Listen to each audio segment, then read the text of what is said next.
Hi guys, and welcome back to my channel. My name is Erica, and today I have for you my July wrap-up. So I have 5 books that I read for the month of July, one of them being an audiobook, and they all came from the library. About average every month I read about 4 or 5 books, so that was pretty good, and it's definitely toned down from the amount of books that I want to read for this month. And if you haven't watched that video, I have it linked up here somewhere for you to check that out as well. So the first book that I read was actually a reread, and it's called Fever by Maya Banks, and it's part of the Breathless trilogy. And it's a dominant, submissive type of erotica novel, and like I said, just one of those where I just pull out the shelf and just to get my reading juices flowing, because I was feeling myself falling into the reading slump, and I just needed like a pick me up book. So this kind of helped me get through it. So this story is basically Jace's story.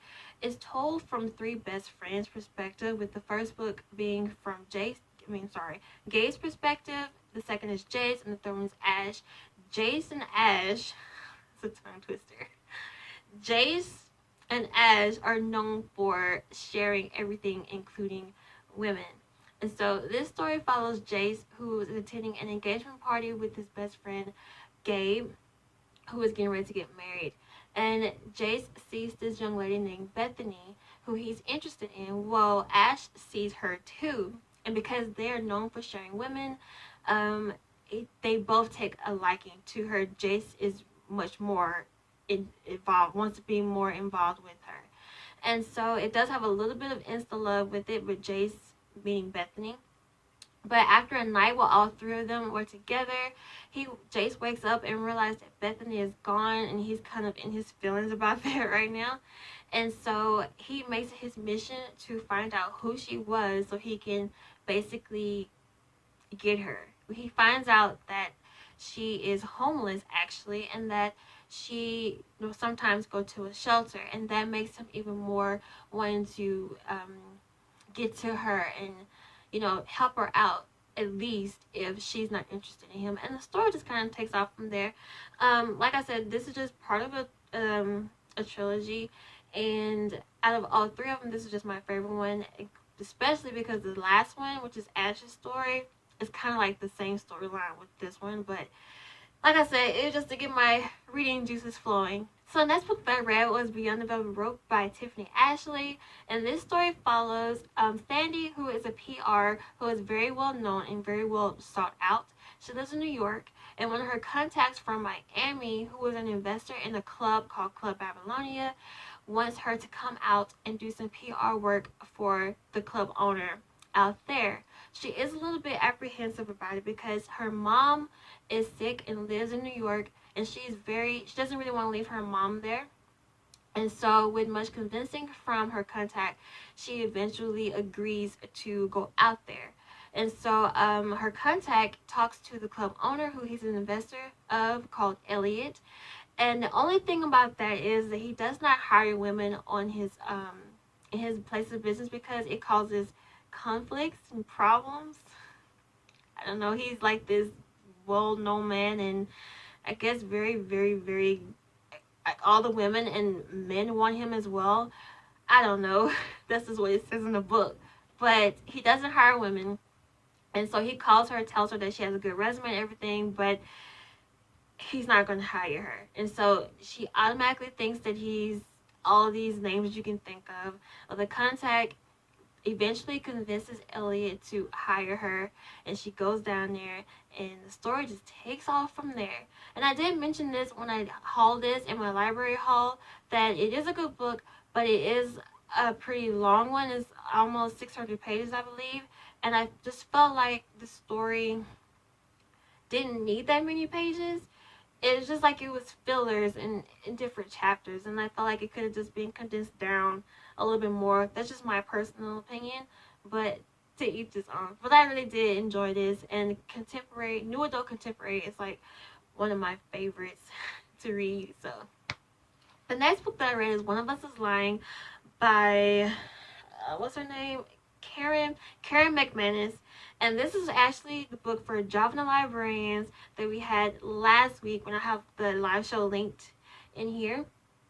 But this story followed 5 teens who were all sent to detention, and each one of them are like your basic stereotype of teens: your jock, your the smart one, the one that stays in trouble, the outcast, and I believe I'm missing another, like a beauty queen, maybe. I think it's all of them, but they all go to detention, and one student, which is the outcast, who's named Simon, he dies, and so of course everybody that's a suspect are the only ones that are in the room, which are the other 14s. And the thing about it is that the next day, Simon had getting ready to be posted juicy deets on his app called About That. I think All That or About That, something like that. But it's a gossip app, and it's basically gossip that really like tears you down type of gossip. And so the students and the police are trying to figure out what happened to him.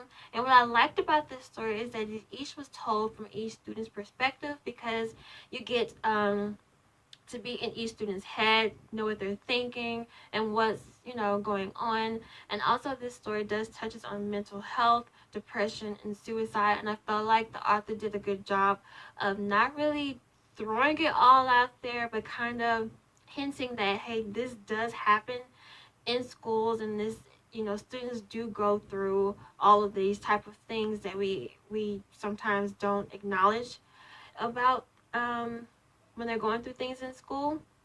And also just different topics that could be trigger warnings. Those are mentioned in this story, but it is a really good story, and I enjoyed reading it. I know the live show, Lauren had her different opinions about it, and I had mine, because it was categorized as like a remake of Breakfast Club, and you can kind of see that because it's detention. But I really enjoyed the story. I liked it. The book that I read or listened to was Halfway to the Grave by Janine Frost, and I'm pretty sure I butchered that name. So this book follows the story of Kat, who is a vampire, half human, and her mom was raped by a vampire. And so Kat makes it her mission to kill vampires and basically try to make the world a better place without them. So by day she's a college student, and by night she hunts vampires. Well, she goes to this club and she basically creates this scene how she catches vampires, and she approaches them in a kind of like, come, hey guy, I'm available type of manner. And so she sees one vampire and she approaches him in that way, and he rejects her. And so the next day she goes back to the same club, and he accepts her offer. However, he outsmarts her in her own game, and he basically captures her. So when she comes to, he wants to know who she's working for, why she's killing all the vampires, and she tells him that she's a half vampire and half human, and that her mom was raped by vampires. And the only reason that he believed her because her eyes changed color when she was upset. And the only way for her to basically walk out with her life is for him is for her to work for him. And that's pretty much like the gist of the story. And I don't want to give away too much because it's just so good. This is a pretty old series, but like I said, for those of you that are like me, that just saw these books floating on your shelves, on the shelves of the library, or just wherever you heard of them, it's really good. And I listened to them, and the narrator was so good. I'm on book 3, but the second book I read as an ebook, and the third book I'm listening to it and reading it as an ebook. But it's just so good. You need to get it. If you haven't read it, I recommend reading it. The next book that I read was A Torch Against the Night by Sabaa Tahir, and it was so good. I have the third one. I hadn't yet started on it yet, but the third one is Reaper in the Gates. And this story takes place right after the events of the first one. And since this is still like a fairly new series, and with the third book just coming out, I won't say too much about this.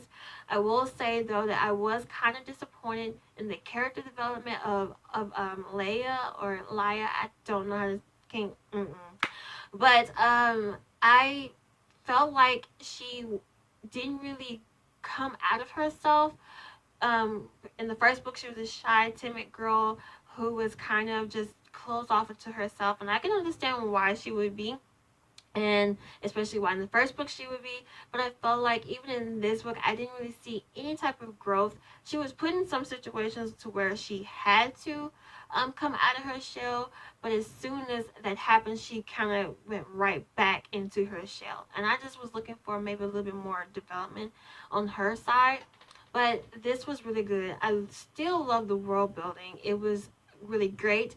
One of my favorite characters is Helene, and she's just this uh, kick butt type of girl, and my heart went out to her because she went through a lot in this story. All the characters went through a lot, really, and I just hope that they each kind of get the pieces back together in the next book. I really hope that it happens because a lot of questions was raised in the second one, and I just need to hurry up and get to it so I can figure out what happened. That's all for my July not TBR, July wrap up. And I hope you guys enjoyed. Let me know in the comments down below what you guys read for the month of July. And I will see you all in my next video. Bye.